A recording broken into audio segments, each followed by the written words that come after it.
Good evening students. चलिए ये sum solve करते हैं। मैंने आपको लास्ट लेक्चर में होमवर्क दिया था, but we are going to solve it together now because we need to see how it will be impacting as far as traditional method and modern method. दोनों method से किया है। ये technology का advantage बेटा, left में आप question देख सकते हैं, राइट में आप आंसर देख सकते हैं। So this is how we are going to do. ये ट्रेडिशनल है, ऊपर आप देखेंगे तो, और नीचे देखिए यहाँ पे मॉडर्न मेथड भी है। ये देखिए अब दोनों में फर्क कहां पे है, और बेसिकली ट्रेडिशनल और मॉडर्न का समराइज करके मैं आपको बताता हूं फर्क कहां पे पड़ेगा। फर्क पड़ेगा सिर्फ एक कॉलम में। टोटल कॉलम कितने बनाने हैं हमें? वैसे तो अगर आप फाइनल आंसर बनाएंगे, अगर आपके नोटबुक में आप फाइनल आंसर बनाएंगे या एग्जाम में आप फाइनल आंसर बनाएंगे तो कितने कॉलम होते हैं? That we have seen here how many columns are there. The first column is absolutely serial number, then it is transaction which is provided in the question. ये देखिए यहां पे आप देख सकते हैं। तो पहला सीरियल नंबर है, दूसरा ट्रांजैक्शन है। ये मैंने जानबूझ के नहीं बनाया, राइट में आप देख सकते हैं, क्योंकि ये तो क्वेश्चन से आना है ना। ये क्वेश्चन का कॉपी मार के लिखना है, तो मैंने ये नहीं लिखा है। तो मेरा शुरुआत हुआ है पहला टू एस्पेक्ट्स इन्वॉल्व और टू इफेक्ट्स जो भी है। तो मैंने टू एस्पेक्ट्स इन्वॉल्व पहला बनाया, जो यहां पे तीसरा कॉलम है, देख सकते हैं आप, राइट। और फिर उसके बाद अकाउंट्स इन्वॉल्व, तो अकाउंट्स इफेक्टेड मैंने भी बनाया है, उसके साथ उनका है। उसके बाद क्लासिफिकेशन ऑफ अकाउंट्स, ट्रेडिशनल में करेंगे तो क्लासिफिकेशन है, तो यहां पे टाइप ऑफ अकाउंट है। मॉडर्न में करेंगे तो यही कॉलम चेंज होगा बेटा। मॉडर्न में चेंज क्या होगा? मॉडर्न में यही कॉलम आएगा कैटेगरीज, और यहां पे हमने क्या किया है? क्लासिफिकेशन। क्यों? क्योंकि ये ट्रेडिशनल मेथड है। तो ये फर्क है यहां पे। आगे का कॉलम सेम है बेटा, रूल अप्लाइड दोनों तरफ आएगा। अब रूल अप्लाइड में अगर आप ट्रेडिशनल से जाएंगे तो तीन अकाउंट्स है, that is personal, real and nominal. तो पर्सनल में आएगा debit the receiver, credit the giver. Real में आएगा debit what comes in the business, credit what goes out of the business. Nominal में आएगा debit all expenses and losses of the business, credit all incomes and gains of the business. यही modern method से अगर अपन जाएंगे तो modern में क्या आएगा? That is increase in assets along with expenses and losses is debited, decrease in assets along with expenses and losses is credited।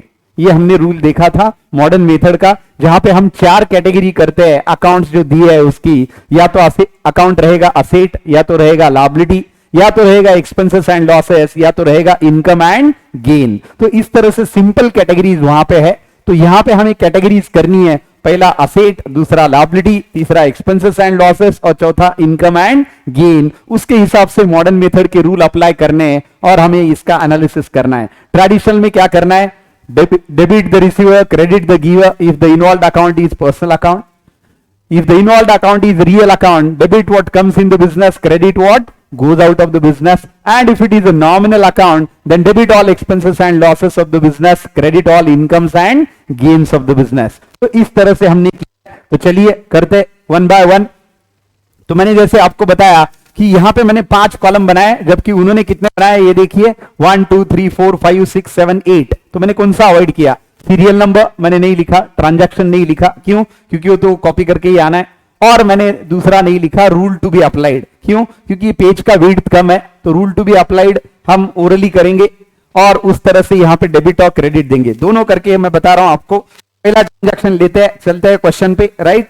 तो पहला क्वेश्चन है, that is I think Raja Saheb started business with cash, जो आप देख सकते हैं on left hand side. So here it is, prepare a chart showing analysis of transactions और following transaction in traditional method. और पहला ट्रांजैक्शन दिया है, Raja Sahab started business with cash ₹85,000।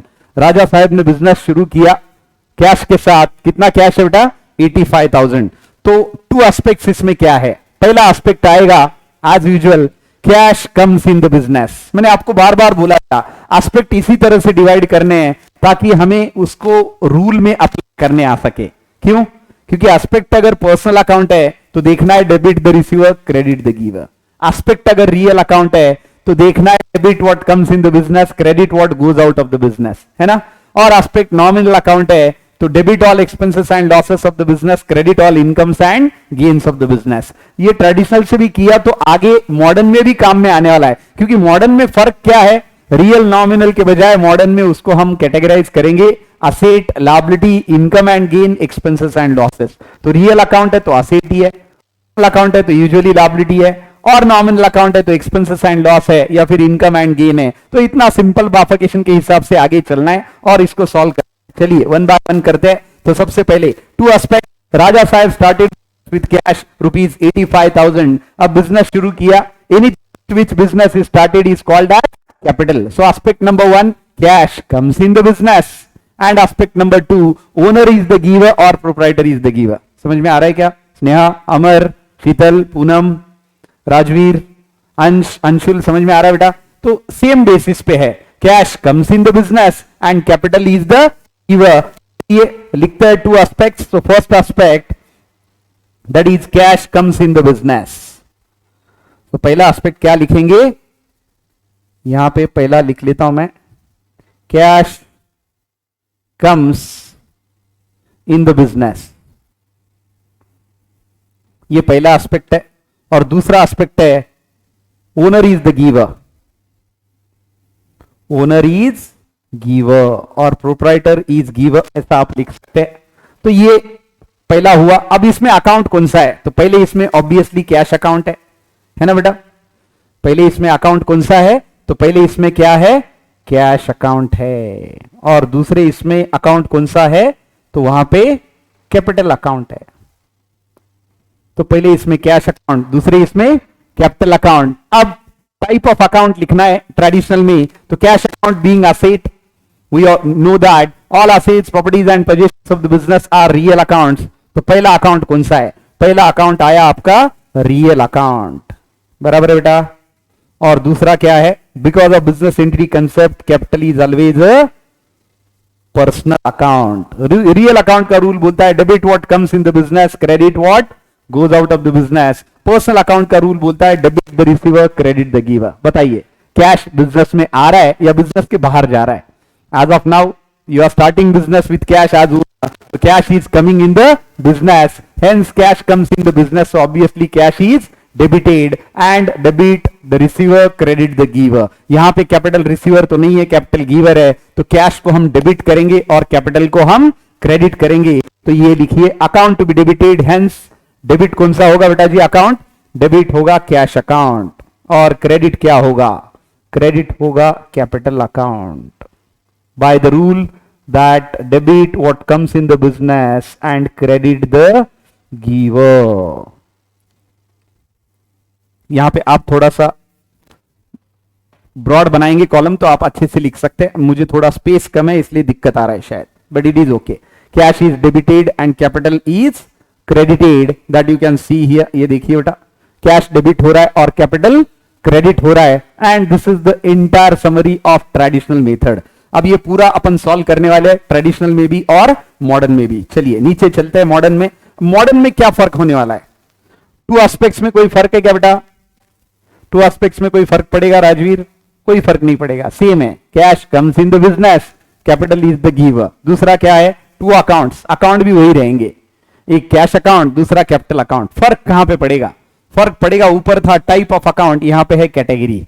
तो यहां पे टू एस्पेक्ट्स क्या लिखेंगे? तो पहला aspect obviously is same, that cash comes in the business, बराबर है बेटा?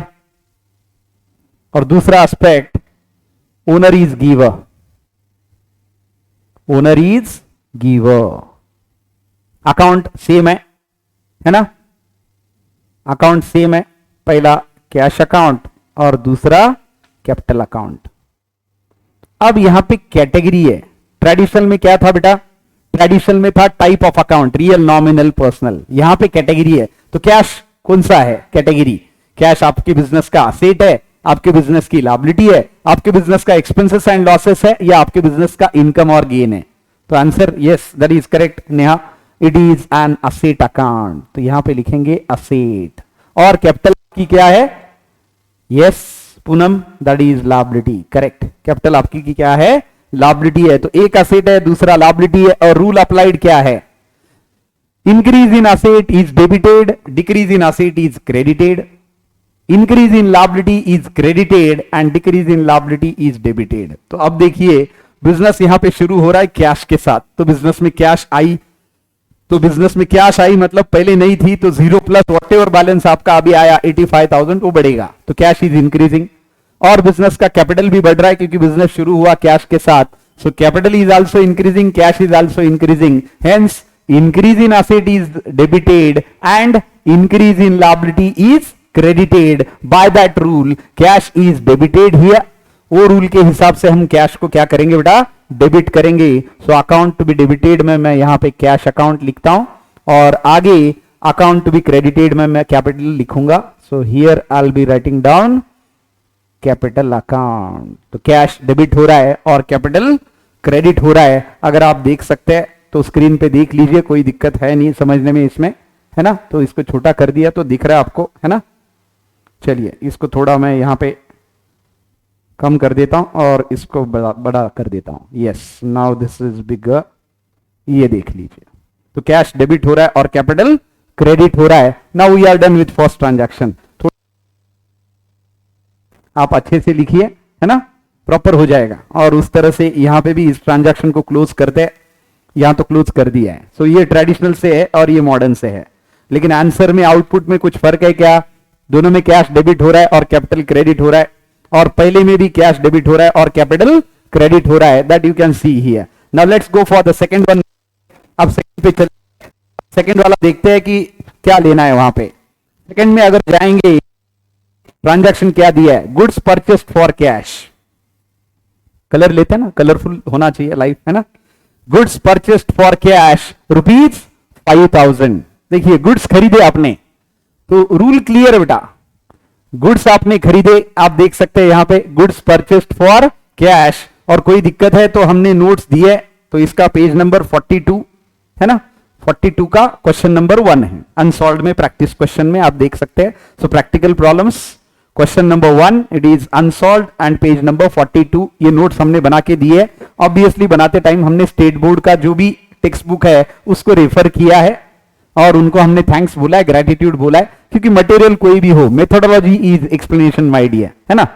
तो कंटेंट तो कहीं से भी आएगा, लेकिन वो कंटेंट को एक्सप्लेन करना एक टीचर का यू कैन से डिफरेंशिएशन है, प्रोडक्ट डिफरेंशिएशन। जिसके आप अगर मार्केट में जाएंगे चॉकलेट खाने और चॉकलेट लेने, तो चॉकलेट के ब्रांड बहुत है, आप कौन सा चॉकलेट मांगते हैं? आप मांगते हैं कैडबरी। क्यों?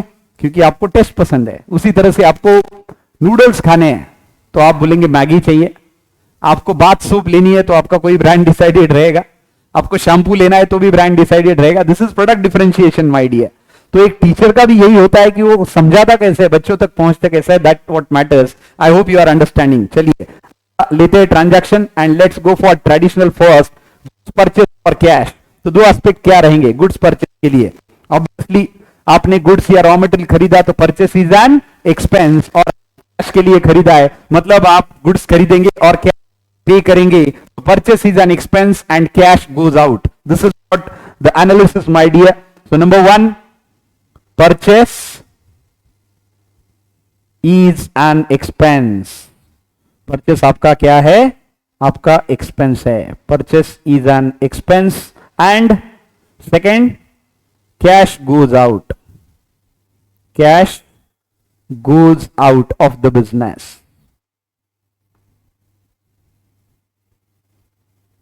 तो ये हुए पहला टाइप अकाउंट। यहां पे क्या आया?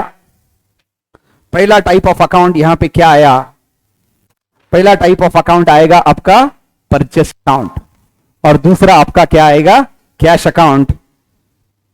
और as far as this is concern, अगर ये शेप्स यहां पे क्रिएट हुए बेटा, that is what the problem every time it is happening, क्योंकि जब भी आप इसको चेंज करेंगे तो दिक्कत होगी। Just give me a minute my dear, extremely sorry for the inconvenience there. तो बेटा याद रखिए पूरा का पूरा क्या है कॉन्टेक्स्ट, अगर आप देखेंगे तो बड़ा क्लियर है। या तो आपको रियल नॉमिनल पर्सनल के हिसाब से करना है, वो रूल के हिसाब से करना है, या तो आपको रूल क्या अप्लाई करना है? रूल अप्लाई करना है increase in assets and expenses and losses is debited, और उसके साथ decrease in assets and expenses and losses is credited. ये रूल है। अगर आप मॉडर्न में जाएंगे, so let me go to the modern they, sorry, is it deleted entirely?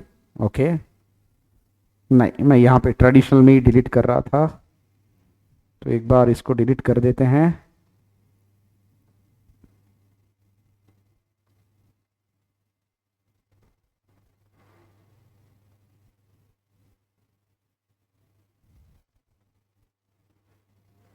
आप एक बार थोड़ा रिवाइज कर लीजिए, देख के वहां पे, बस इसको ठीक कर लेता हूं तब तक।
चलिए, extremely sorry for the inconvenience in between. Technology है तो थोड़ा सा ध्यान देके करना पड़ता है यहाँ पे। तो चलिए, पहला एस्पेक्ट क्या था? That is purchase is an expense. यहाँ पे अभी लाइन गई तो लाइन यहाँ पे करनी पड़ेगी। ये हो गई, देखिए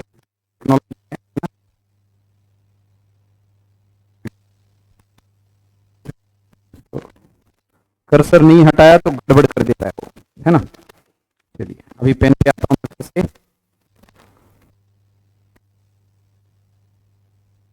क्या एस्पेक्ट है? Purchase is an expense my dear. तो purchase is an expense, that is aspect number 1. And second, cash goes out of the business. तो अकाउंट, तो पहला सीधा सीधा है परचेस अकाउंट।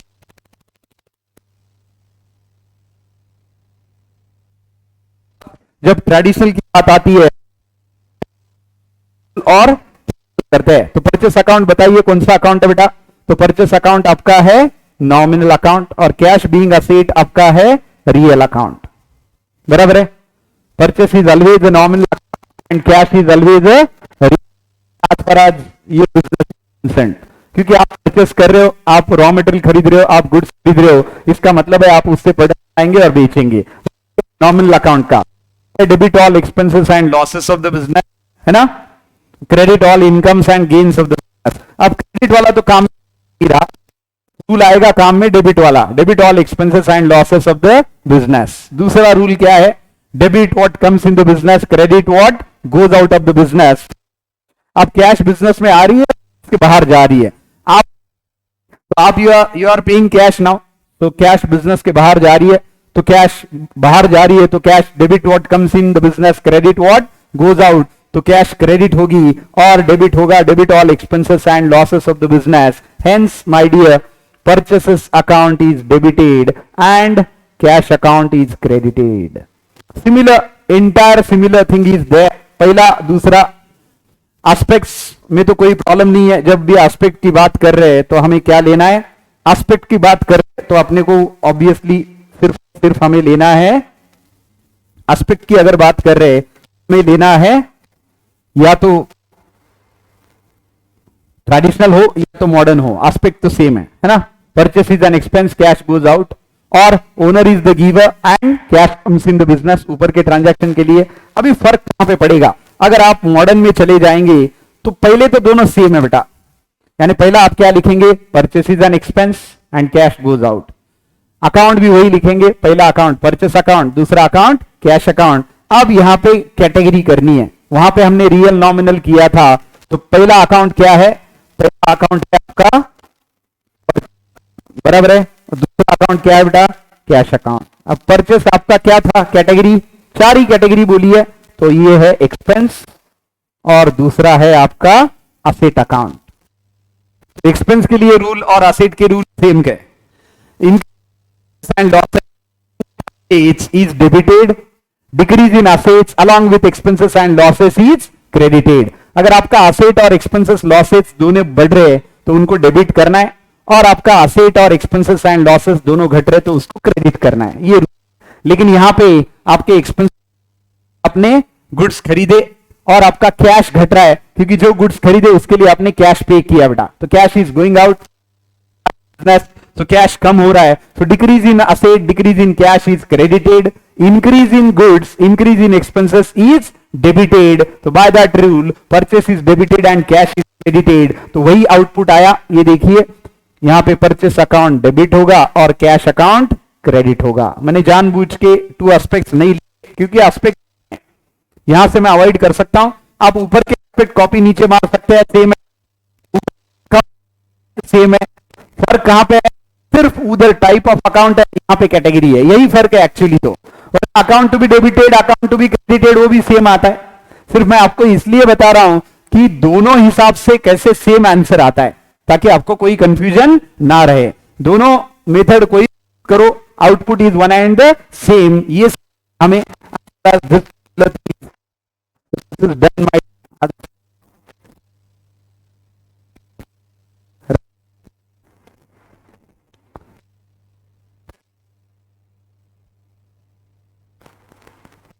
ये सिलेक्ट ही नहीं हुआ, अभी हो जाएगा। और ये देखिए तो फिर से अनसेलेक्ट करता हूं वरना दिक्कत हो जाएगा, और फिर से हम पेन सेलेक्ट कर लेते हैं, कलर। तीसरा ट्रांजैक्शन लेते हैं, बताइए अब आप बताइए बेटा, तीसरे ट्रांजैक्शन से आप बताएंगे मुझे। तो तीसरा ट्रांजैक्शन आप देख सकते हैं स्क्रीन पे क्या दिया है, transaction is given as sold goods on credit worth ₹6,000। Transaction दिया है sold goods on credit worth ₹6,000। तो बताइए गुड्स बेचे, वो भी कैसे बेचे, क्रेडिट पे बेचे हैं। पार्टी का नाम देना चाहिए लेकिन उन्होंने नहीं दिया। Our rule says that if a transaction is silent about cash or credit, लेकिन वो रूल की तो जरूरत नहीं है, सीधा बोला है क्रेडिट पे बेचा है। मतलब किसको बेचा होगा, कोई पार्टी होगी, A B C X Y, भी होती पार्टी तो वो लेते। अभी क्या लेंगे, सिर्फ पार्टी लेंगे माय डियर, अभी लेना पड़ेगा, कोई ऑप्शन नहीं है, क्योंकि उन्होंने नहीं दिया किसको बेचा है। तो आपने क्या बेचा, गुड्स। तो आपके लिए क्या है बेटा ये, यस नेहा, यस आपके लिए क्या है, ये सेल है। And sale is what, sale is a income, sale is a income. And aspect number 2, किसको बेचा, कैसे बेचा, आपने बेचा किसी पार्टी को, लेकिन कैश में नहीं बेचा, क्रेडिट में बेचा है। सो पार्टी को बेचा मींस डेबिट द रिसीवर, क्यों, पर्सनल अकाउंट है, debit the receiver. And second, sales is an income. तो ये दो, तो sales is income and debit the receiver. तो यहां पे मैं लिख लेता हूं अभी, that is sales is income. Aspect number 1, sales is income, नीचे ऊपर कर सकते कोई प्रॉब्लम नहीं है। दूसरा, डेबिट द रिसीवर, और you can say that party is the receiver, है ना। नाम दिया होता तो लिखते Santosh is receiver, X is receiver, Y is receiver, लेकिन यहां पे नाम नहीं दिया है। लाइन ड्रॉ कर देता हूं यहीं पे, इतना काफी हो जाएगा मेरे लिए, है ना। तो यहां पे पार्टी इज रिसीवर, तो ये लाइन मैंने यहां पे ड्रॉ की, खत्म हो गया ये। अब आगे चलते हैं, ठीक है। Sales is income and party is receiver, so accounts impacted. पहला अकाउंट क्या है, पहला अकाउंट आपकी कोई पार्टी है, एक्स वाई जेड जो भी है। आप पहला अकाउंट सेल्स लिख सकते हैं बेटा, कोई प्रॉब्लम नहीं है, और दूसरा क्या है, सेल्स अकाउंट है। अब पार्टी मतलब, party is always a personal account and your income and all and gains of the business is a nominal account. तो पार्टी आपकी कौन सी अकाउंट है बेटा, अकाउंट, और आपका क्या होगा, sales is a nominal account and party is a personal account. Says that debit the receiver account क्या बोलता है बेटा, तो आपको डेबिट द पार्टी को गुड्स मिले डेबिट, और credit incomes and gains by that way sales should be credited. Debit किसको करेंगे, पार्टी को, एक्स वाई जेड जो भी था, लेकिन यहां पे नहीं दिया है। और दूसरा किसको करेंगे, so here it is party account is debited and which account is credited, sales account is credited as your traditional method is concerned। आपकी ट्रेडिशनल मेथड से जाएंगे तो इस तरह से आपका पूरा ढांचा बनेगा, सेल्स को क्रेडिट करेंगे, पार्टी को डेबिट करेंगे। मॉडर्न में जाएंगे तो सेम कंडीशन है, एक्सेप्ट यहां पे पर्सनल और नॉमिनल लिखा, उसके बजाय आपको कैटेगरी लिखनी है। तो पार्टी की कैटेगरी क्या, पार्टी, अब यहां पे थोड़ा सोचना पड़ेगा, that you sold goods to a party on credit basis, you haven't received cash, आपने बेचे पे बेचे, पैसा अभी तक मिला नहीं है। So the customer to whom goods has been sold and money is yet to be received is called as a debtor।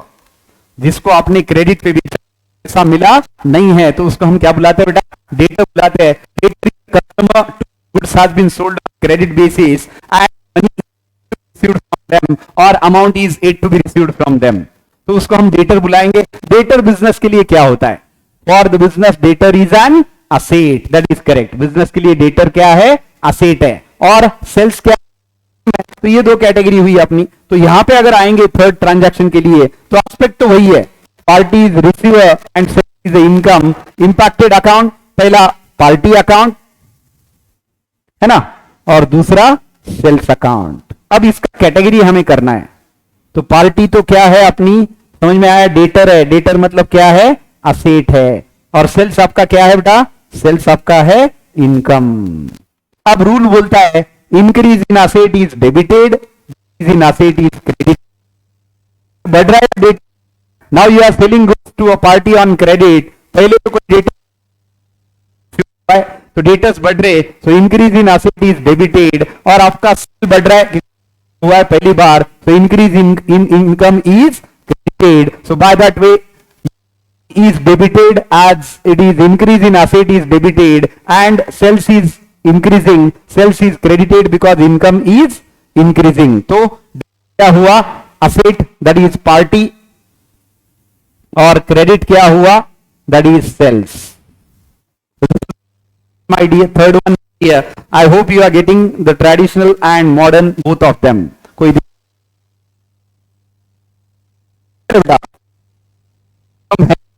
बड़ा क्लियर है पिक्चर, देखा जाए तो कुछ कंफ्यूज होने की जरूरत नहीं है। वन बाय वन अटेम्प्ट कीजिए और बस एंजॉय कीजिए, रूल अप्लाई करना है, ज्यादा कुछ इसमें प्रॉब्लमेटिक नहीं।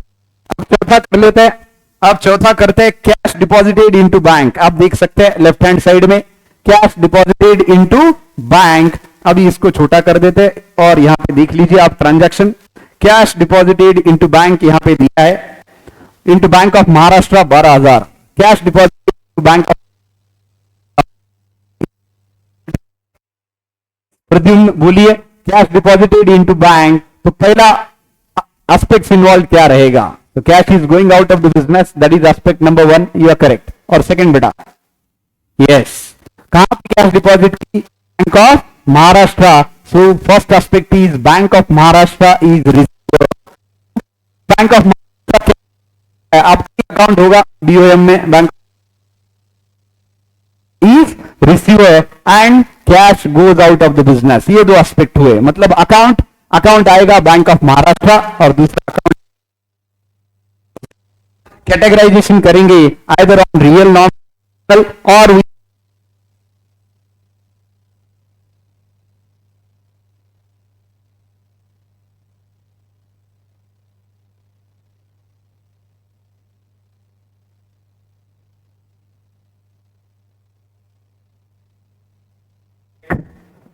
check, check. Yes.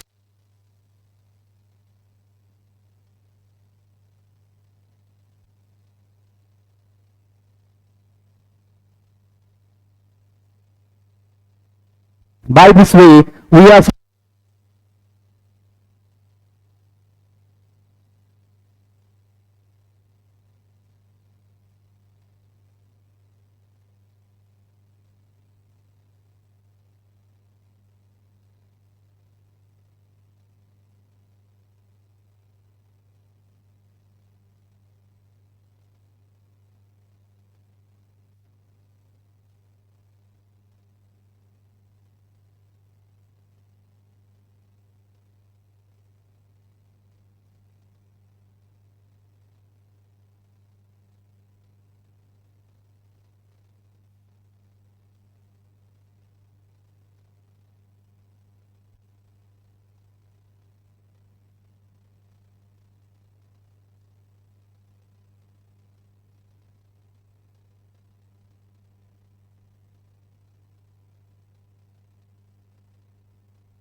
बस सेल बदल लूं बेटा.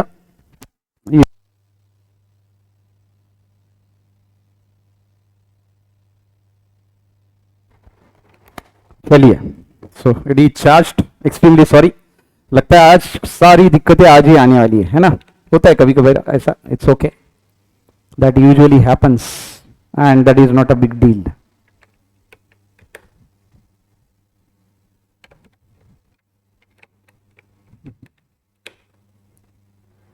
चलिए. तो I was telling you cash deposited into Bank of Maharashtra. Cash deposited into Bank of Maharashtra. तो पहला एस्पेक्ट क्या था? Cash goes out of the business and bank of Maharashtra is the receiver. Traditional की बात करें या मॉडर्न की, कुछ नहीं पड़ेगा. Bank of Maharashtra is receiver and cash goes out. तो चलिए लिखते हैं और देखते हैं इसको कैसे बाफकेट करना है आगे और पूरा खत्म करते हैं इसको. Don't worry. तो 4 ट्रांजैक्शन. ये चौथा है cash deposited into bank of Maharashtra. So पहला क्या आएगा? That bank of Maharashtra is receiver. So BOM is receiver. And second cash goes out. दूसरा क्या है बेटा? Cash goes out. तो पहला अकाउंट क्या है? Impacted bank of Maharashtra account. दूसरा अकाउंट क्या है? कैश अकाउंट है. बराबर बेटा. Types of account. Bank of Maharashtra is a person, so it is a personal account. Cash is your asset, hence it is a real account. और अब rule apply करना है. Debit the receiver, credit the giver. Debit what comes in the business, credit what goes out of the business. बताइए अभी business में cash आ रहा है या बिजनेस के बाहर जा रहा है? तो कैश तो बिजनेस के बाहर जा रहा है, as it is deposited into bank of Maharashtra. And debit the receiver, credit the giver. तो बैंक ऑफ महाराष्ट्र को आप डेबिट कीजिए. क्यों? क्योंकि debit the receiver, bank of Maharashtra is the receiver here. तो BOM account is receiver and cash is credited here because cash goes out of the business. So this is what traditional के हिसाब से ये पूरा हो गया. अभी ये ट्रेडिशनल के हिसाब से पूरा हो गया ट्रांजैक्शन. और याद रखिए as far as modern is concern तो फर्क कहां पे करना है? तो मॉडर्न में जहां पे आपने पर्सनल और रियल अकाउंट लिखा है उसके बजाय अपन लिखेंगे क्या वो असेट है आपके लिए, बिजनेस के लिए, क्या वो लायबिलिटी है, क्या वो एक्सपेंसेस एंड लॉस है बिजनेस के लिए, या फिर इनकम और गेन है. That way around we need to bifurcate it completely my dear and it is very easy. अगले पड़ाव पे और क्लासिफाई करते in terms of classification, in terms of what? In terms of इसका क्लासिफिकेशन हमें करना है, अपने नॉर्मल कॉन्टेक्स्ट में करेंगे और देखेंगे कि मॉडर्न में क्या हो रहा है। तो मॉडर्न में वही आएगा, bank of Maharashtra is receiver and cash goes out, so accounts impacted. पहला अकाउंट आएगा बैंक ऑफ महाराष्ट्र अकाउंट, दूसरा अकाउंट आएगा बेटा कैश अकाउंट। बीओएम में शॉर्ट फॉर्म यूज कर रहा हूं बैंक ऑफ महाराष्ट्र का, so don't get confused in that, वरना पता चला कि आप उसमें भी कंफ्यूज्ड हो गए, है ना, ऐसा नहीं होना चाहिए, इट्स वेरी इजी। चलिए आगे चलते हैं और यहां पे आते हैं, कलर सेम रखते हैं, bank of Maharashtra account and cash account. अब बैंक ऑफ महाराष्ट्र आपके लिए क्या है, आपका कैश आपने डिपॉजिट किया आपके बैंक अकाउंट में, आपका ही पैसा है ना, आपने लोन तो लिया नहीं, ऐसा तो कुछ बोला नहीं, it's your own cash which you are depositing, so it is asset for you. तो ये बैंक अकाउंट आपके लिए असेट हो गया। मैंने बोला बेटा बैंक अकाउंट ऐसी बात है, या तो असेट होगा या तो लायबिलिटी। आपका पैसा है तो असेट, दूसरे का पैसा आप ले रहे हो तो it is a liability, as of now asset. और कैश आपका क्या है, ये भी आपका असेट है। बढ़िया बात हो गई। Debit what comes in the business, credit what goes out of the business, ये ट्रेडिशनल में अप्लाई करते। यहां पे मॉडर्न चल रहा है। मॉडर्न बोलता है increase in asset is debited along with expenses and losses, decrease in asset is credited along with expenses and losses. Rather separate rule अगर करेंगे तो increase in asset is debited, decrease in asset is credited, increase in expenses and losses is debited, decrease in expenses and losses is credited। तो उस तरह से asset तो यहां पे बढ़ रहा है, लेकिन कौन सा asset बढ़ रहा है, बैंक ऑफ महाराष्ट्र का बैलेंस बढ़ रहा है और कैश का बैलेंस घट रहा है। क्यों, क्योंकि कैश गया बिजनेस से बाहर और बैंक ऑफ महाराष्ट्र में डिपॉजिट हो गया। बिजनेस का बैंक अकाउंट का बैलेंस बढ़ गया, लेकिन बिजनेस का कैश अकाउंट का बैलेंस घट गया। तो increase in one asset is debited, increase in another asset is credited, hence BOM is debited my dear, bank of Maharashtra is debited and cash account is credited. तो बड़ा simple है, देखिए कोई दिक्कत है समझने में, वेरी सिंपल, कोई प्रॉब्लम है नहीं as far as understanding is concern of these things. तो मैं फिर से रिपीट कर रहा हूं कि चेंज कहां पे है, चेंज यहां पे है बेटा। जब ये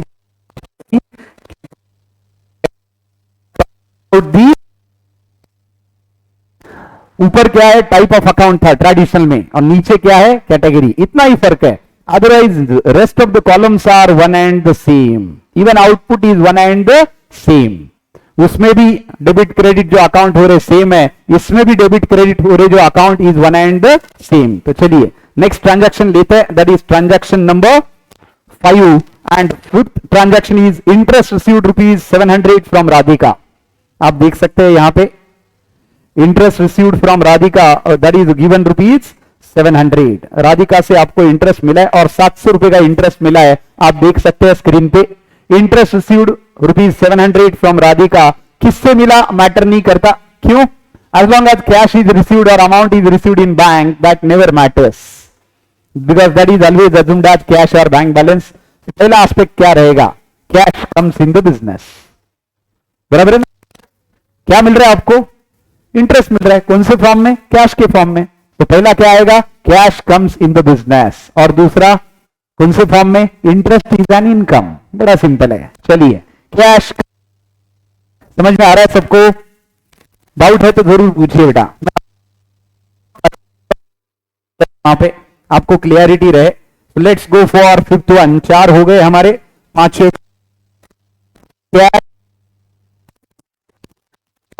business, cash comes in the business. और दूसरा क्या है, दूसरा है interest is an income, interest is an income. तो पहला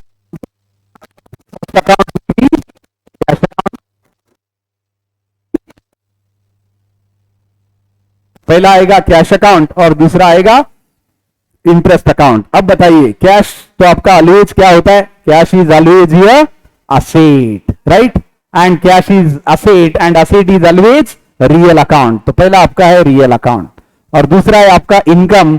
तो all expenses, losses, incomes and gains are nominal accounts. तो दूसरा अकाउंट क्या बेटा, दूसरा अकाउंट आपका नॉमिनल अकाउंट है। रूल बोलता है debit what comes in the business, credit what goes out of the business, cash के लिए। लेकिन कैश आ रहा है या जा रहा है बिजनेस के बाहर, तो कैश तो आ रहा है, तो debit what comes in the business, cash coming in, तो कैश को डेबिट करेंगे। और क्रेडिट किसको करेंगे? Debit all expenses and losses, credit all incomes and gains, मतलब हमें इंटरेस्ट को करना पड़ेगा क्रेडिट। क्रेडिट करेंगे इंटरेस्ट को, क्यों? Because debit all credit all incomes and gains of the business, तो इंटरेस्ट को हम क्रेडिट करेंगे, कैश को हम डेबिट करेंगे। ये ट्रेडिशनल में बताया मैंने आपको। अब अगर मॉडर्न में चले जाएंगे तो मॉडर्न में क्या फर्क होने वाला है? जहां पे रियल और नॉमिनल लिखा है बस वहां पे हमें उसको कैटेगराइजेशन करना है, और हमें पता है रियल अकाउंट मतलब असेट, तो कैश तो आपका असेट है, तो कैटेगराइजेशन वहां पे असेट हो जाएगा। और इंटरेस्ट आपका इनकम है, तो वहां पे कैटेगराइजेशन इनकम हो जाएगा, जो यहां पे नॉमिनल अकाउंट था, बराबर है। तो यहां पे फर्क सिर्फ यहां पे होगा। पहले इसको क्लोज कर लेते हैं, हमने फोर्थ को यहां पे क्लोज नहीं किया है, तो पहले इसको यहां पे क्लोज कर लेते हैं। ये हो गया क्लोज। अब आगे चलते हैं, यहां पे फिर से इसको हटा देते हैं वरना दिक्कत करेगा। चलिए, तो here again we are coming, so accounts impacted my dear. तो अकाउंट्स इंपैक्टेड क्या है? अकाउंट्स इंपैक्टेड सेम है, पहला आपका था कैश अकाउंट और दूसरा आपका था इंटरेस्ट अकाउंट, और कैटेगरी ये है असेट और इंटरेस्ट है इनकम। और रूल है increase in asset is debited and increase in income is credited. Increase in asset is debited and increase in income is credited, hence cash is debited and interest is credited। तो बड़ा simple है ना? कोई दिक्कत है इसमें? तो cash को हमने डेबिट किया, इंटरेस्ट को हमने क्रेडिट किया, एंड इस तरह से ये पर्टिकुलर ट्रांजैक्शन यहां पे फिनिश हुआ। इसको भी क्लोज कर देते हैं यहां पे, ताकि अगली बार ये प्रॉब्लम क्रिएट ना करे। तो we are done with this. अभी चलते हैं ट्रेडिशनल में ऊपर। इसको भी क्लोज करना बाकी है, तो इसको क्लोज कर लीजिए।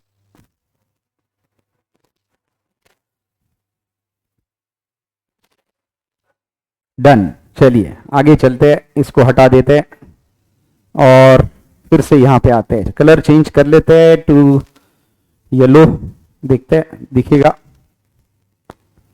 दिखेगा क्या बाबा, है ना? वरना वो दिक्कत हो जाती, नहीं दिखा तो। बराबर स्टूडेंट्स, चलिए आगे चलते हैं। Next transaction is transaction number 6। Paid rent ₹2000 to landlord. Landlord को आपने क्या पे किया है? रेंट पे किया है, और वो भी कितना पे किया है? 2000 रुपए। अब लैंडलॉर्ड कौन है पता नहीं है, नाम नहीं दिया है, लेकिन पेड रेंट बोला है। और मैंने आपको बार बार बोला है, anything paid and received is always assumed in the form of cash unless and until bank account is specified. कुछ भी आप पे करेंगे, रिसीव करेंगे, तो किस में करेंगे? कैश में ही करेंगे।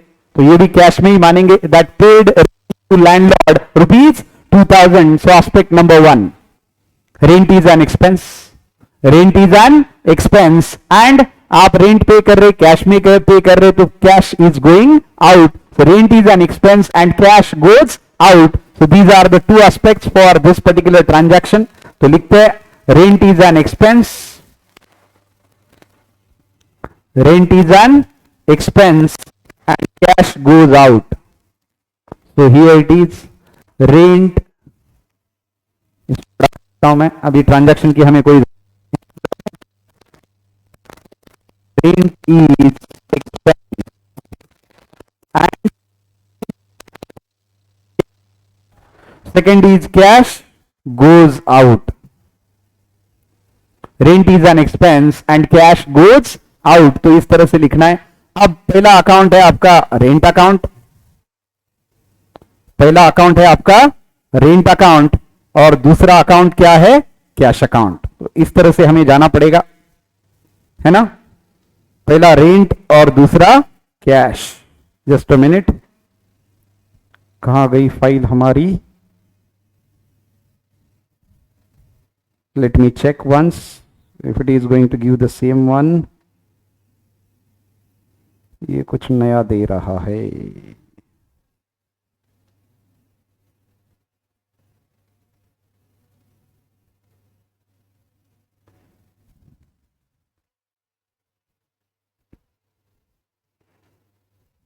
ये बंद होने का क्या तरीका है पता नहीं।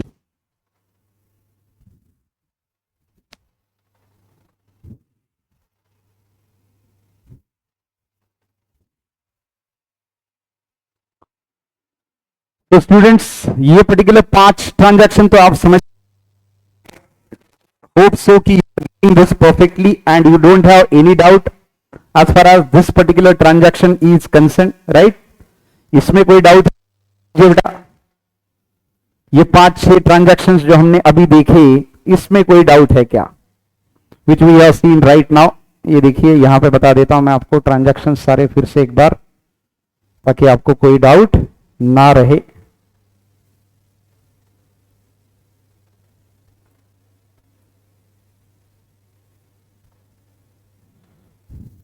क्वेश्चन पे आता हूं फिर से आपके लिए, और फिर से पीडीएफ ओपन करते हैं अपन। आपके कोई डाउट है तो ले लेते हैं। 6 ट्रांजैक्शन हमने देखे बेटा, ट्रेडिशनल और मॉडर्न से, and I hope you are getting all of them very properly. मुझे लगता है आपको सारे के सारे अच्छे से समझ में आ ही रहे होंगे। पूरा मैं ही सॉल्व करके बता रहा हूं, तो आपको तो कोई दिक्कत है नहीं एज ऑफ नाउ। हाँ, जब आप सॉल्व करेंगे तो फिर आपको पता चलेगा कि कहां पे दिक्कत है। This particular sum and we are done with how many transaction? हम आए थे पेड रेंट ₹2000 टू लैंडलॉर्ड तक, राइट?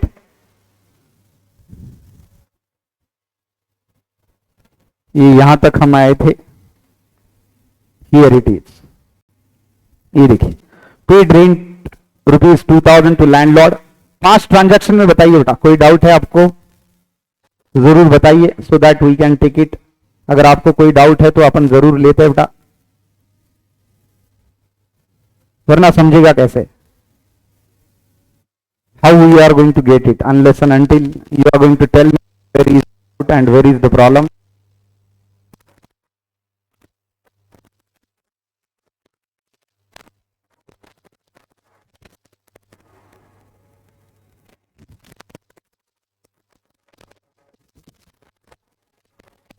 रिसेंट फाइल्स तो बोल रहा है, बता नहीं रहा।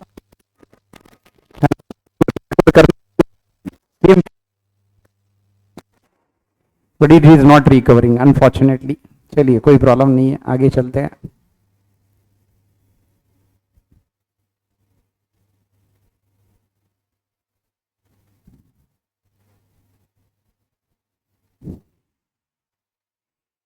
पांच ट्रांजैक्शन में कोई डाउट है बेटा? Now paid rent to landlord, यहां पे क्या है? So aspect number 1, rent is an expense and as I told you cash goes out. तो पहला अकाउंट क्या आएगा? ऑब्वियसली रेंट अकाउंट आएगा। दूसरा अकाउंट क्या आएगा? ऑब्वियसली कैश अकाउंट आएगा। अब उसमें क्या अप्लाई करेंगे? रेंट और कैश में अप्लाई क्या करना है हमें तो पता ही है ना? क्या पता है हमें? We know that it is rent and cash, means we need to take it as, हमें वहां पे क्या लेना पड़ेगा? रेंट और कैश में हमें क्या लेना पड़ेगा? Rent is an expense, debit all expenses and losses of the business and credit what goes out, hence rent is debited and cash is credited। इस तरह से अगले ट्रांजैक्शन हमें सॉल्व करने पड़ेंगे। 5 मैंने सॉल्व किए ट्रेडिशनल और मॉडर्न में। मेथोडोलॉजी क्या है? मेथोडोलॉजी बड़ी क्लियर है बेटा। क्या मेथोडोलॉजी है कि पहले आप एस्पेक्ट्स लिखिए अकाउंट्स इंपैक्टेड में, उसके बाद टाइप ऑफ अकाउंट लिखिए, कौन से अकाउंट इफेक्टेड हुए, फिर उसका क्लासिफिकेशन कीजिए रियल, नॉमिनल, पर्सनल में, फिर रूल अप्लाई कीजिए, debit the receiver, credit the giver, debit what comes in the business, credit what goes out of the business, and debit all expenses and losses of the business, credit all incomes and gains of the business। इसी के साथ हमें modern रहा तो क्या करना है? फिर वहां पे तो एस्पेक्ट सेम ही है, वहां पे अकाउंट्स इफेक्टेड भी सेम है, वहां पे हम टाइप ऑफ अकाउंट करते थे, यहां पे हमें करना पड़ेगा कैटेगरी। और कैटेगरी हम 4 ही करते। पहली कैटेगरी असेट्स, दूसरी लायबिलिटीज, तीसरा एक्सपेंसेस एंड लॉसेस, चौथा इनकम एंड गेन। और कैटेगरी करके हम रूल अप्लाई करेंगे। Increase in asset is debited, decrease in asset is credited, increase in expenses and losses is debited, decrease in expenses and losses is credited. उसी तरह से increase in liability is credited, decrease in liability is debited, increase in income and gain is credited, decrease in income and gain is debited. ये rule apply करके वाले transaction में खत्म करने हैं। I hope you are getting all 5 transaction. मैंने 5 आपके लिए किए, अगले 7 है, दैट इज 6, 7, 8, 9, 10, 11, 12। तो ये आप करके आइए। नहीं होता है, कोई दिक्कत आती है तो मैं फिर से एक्सप्लेन करता हूं। I hope you are getting this clearly. करना क्या है? 7 कॉलम बनाने हैं, और एक ही कॉलम का डिफरेंस है, इधर टाइप ऑफ अकाउंट है रियल नॉमिनल पर्सनल और इधर कैटेगरी ऑफ अकाउंट है क्या, asset liability expenses and losses income and gain. बस इधर के हिसाब से रूल अप्लाई करना है, उधर के हिसाब से रूल अप्लाई करना है। Otherwise account to be debited credited same आता है, एस्पेक्ट सेम है, अकाउंट्स इफेक्टेड सेम है, रूल अप्लाइड अलग है। जो हमने कॉलम यहां पे स्किप किया था वो आप ऐड कर सकते हैं और टाइप ऑफ अकाउंट के बजाय कैटेगरी ऑफ अकाउंट आएगा। So I hope you are enjoying this. Complete this exercise my dear. Remaining 7 transactions are for you. Thank you and have a wonderful day ahead. God bless you.